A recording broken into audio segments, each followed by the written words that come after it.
Hello viewers, welcome to me Prabhu media channel. So ఈ రోజు ఈ వీడియోలో సాలూరు నియోజకవర్గాన్ని 2024లో ఏ పార్టీ సొంతం చేసుకోబోతుంది, ఏ పార్టీకి ఎన్ని ఓట్లు వచ్చే అవకాశం ఉంది, గెలిచే పార్టీకి మెజారిటీ ఎంత రావచ్చు అన్న పూర్తి సమాచారాన్ని మీ ముందు ఉంచబోతున్నాను.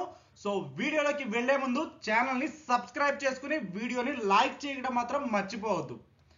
సో 2024లో సాలూరు నియోజకవర్గాన్ని ఎవరు సొంతం చేసుకోబోతున్నారో తెలుసుకోవడానికన్నా ముందు 2019లో ఈ నియోజకవర్గంలో అసలు ఏం జరిగింది అనేది ఒకసారి రీక్యాప్ అయితే చేసుకుందాము. సో సాలూరు నియోజకవర్గంలో 2019లో వైసీపీ తరపున నిలబడ్డ అభ్యర్థికి 78,430 ఓట్లు అయితే వచ్చాయి. అలాగే టీడీపీ తరపున నిలబడ్డ అభ్యర్థికి 58,401 ఓట్లు అయితే వచ్చాయి. అలాగే జనసేన తరపు నిలబడ్డ అభ్యర్థికి 3,308 ఓట్లు వచ్చాయి. సో ఇక్కడ మనం చూసుకోవచ్చు, వైసీపీ తరపు నిలబడ్డ అభ్యర్థి 20,29,000 ఓట్ల మెజారిటీతో తన ప్రత్యర్థి పార్టీలైన టీడీపీ జనసేన మీద గెలుపొందిన సంగతి అందరికీ తెలిసిన విషయమే. ఇది గతం, అంటే 2019కి సంబంధించిన రిజల్ట్ అనమాట.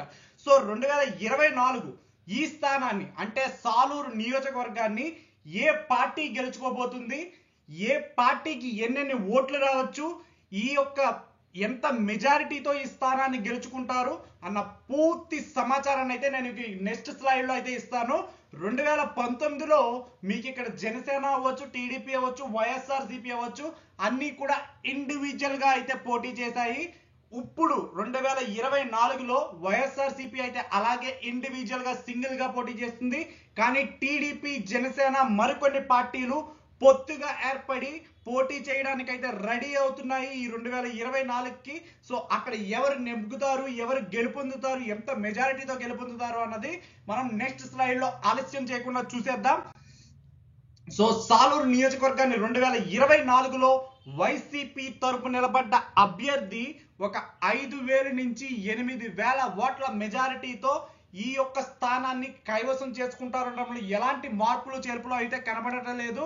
అంటే 70% వరకు ఇందులో వైఎస్ఆర్సీపీకి ఈ సాలూరు నియోజకవర్గం కైవసం అయ్యేటట్టయితే కనిపిస్తుంది. ఒక 30% మాత్రము టీడీపీ జనసేన ఏదైతే పొత్తులో పార్టీ ఉందో ఆ పార్టీకి చేరువయ్యే అవకాశాలు అయితే కనిపిస్తున్నాయి. అంతేకాదు ఇక్కడ వైఎస్ఆర్సీపీ జెండా పాతేయాలని అయితే చూస్తున్నట్టుగా కనిపిస్తుంది.